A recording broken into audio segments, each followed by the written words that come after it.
Hello, my name is Sadie, and I am a library assistant here at California North State University. And I'm here today to show you how to use this database menu.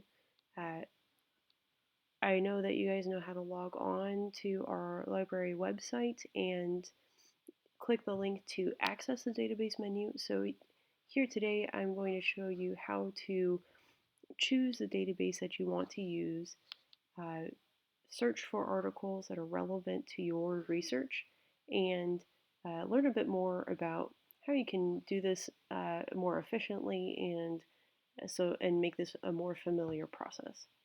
So let's get started. Here we are. There's 15 databases. There's quite a few to choose from, and I know at this point it can kind of seem daunting if you're not familiar with the databases on here. So I'll help you kind of narrow down which ones you can choose from. So if you're looking for a scholarly article, which is what most people are looking for if they have a research project or an assignment of some kind or a paper. If you're looking for an academic article, a scholarly article, you'll want to use either Ovid here, Science Direct, or EBSCO. These three databases have articles that you can search for. The other databases have either ebooks or journals that you can browse through, or multimedia resources that are still super useful, but maybe just not for what you're doing right now. So we'll focus on EBSCO, Ovid, and Science Direct. Also, keep in mind when you're trying to decide between which of these three to use, they're very similar. They're going to have different articles within each database, but they work pretty much the same way. Some of them, they have different layouts. They can seem slightly different. If you know how to use one, you can use any of these three. And to keep in mind too, they all have scholarly articles, so no matter where you start, you're going to find useful information. Uh, to differentiate between the three, EBSCO has a medium amount of articles. It's the easiest of the three to use. Um, so I think this is a great one to start with. Science Direct has fewer resources, but is also easy to use and has a pretty unique collection. And Ovid is a very large database with subcategories you can select. And um, while it's super useful, it is harder to use than the other two. So there you have it. Let's start with EBSCO and we can just get the ball rolling and find some articles that'll be useful for our topic. So I'll click on EBSCO here, and now it's going to load. It's going to take me to the search screen. So this is the first screen you see when you click on EBSCO. There's a couple of reasons why. This is to help you start your search before you type anything into the search bar. So it gives you these search options down below, just right off the bat. And all you need to look for here, there's definitely more that you can look at if you want to, but the most important parts are right here. So you'll want to select for your search options full text resources. This will help you make sure you're finding articles that are available to you right away. And then also this peer review or scholarly article, like journal checkbox. You want to check that as well.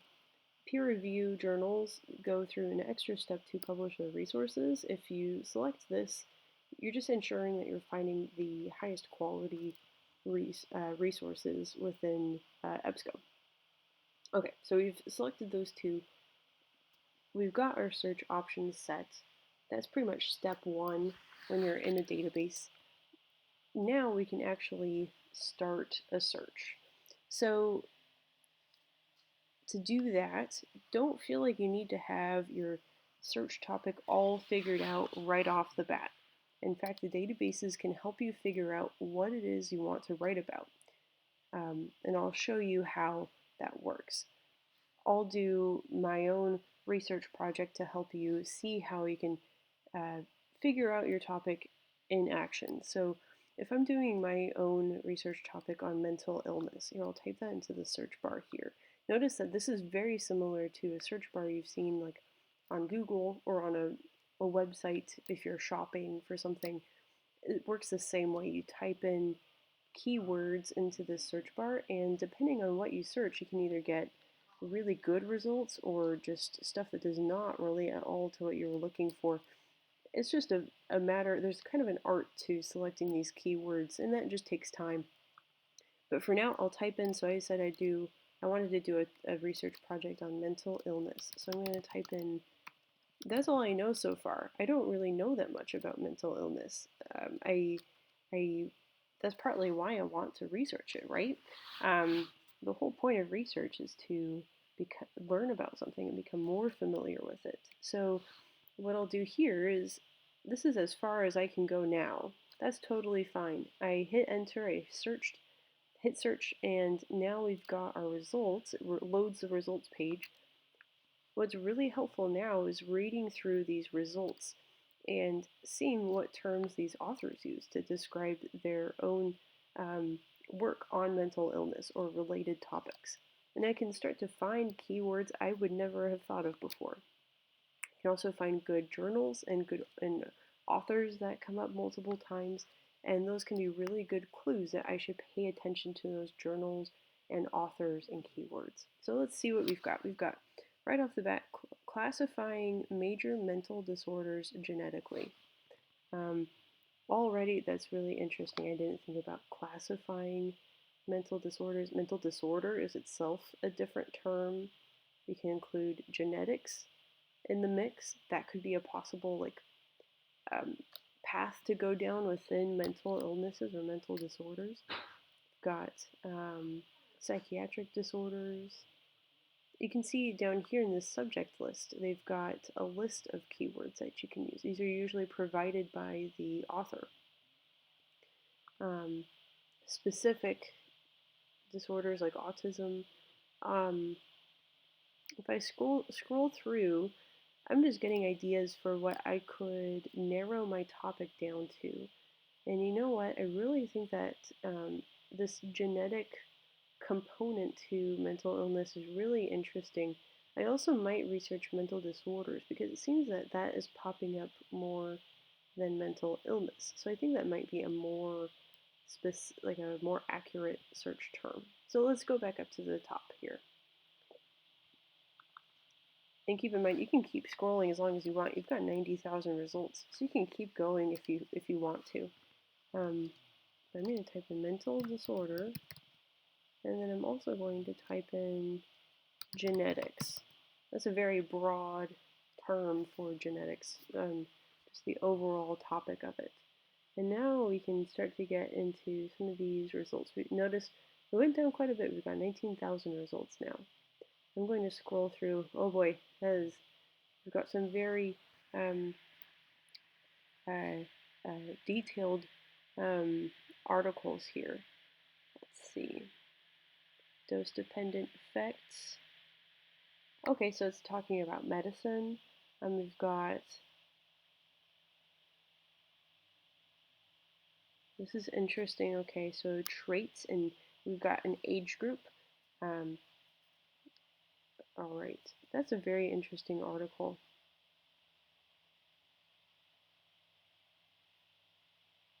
Psychiatric illness again. So notice we can keep scrolling down and looking for more results. I think we've talked about keywords for a lot, enough right now. We have more resources for that in our workshops and our library guides, so definitely check those out or ask us questions if you have more about that. But I'm going to show you what to do when you actually have an article that you want to click on.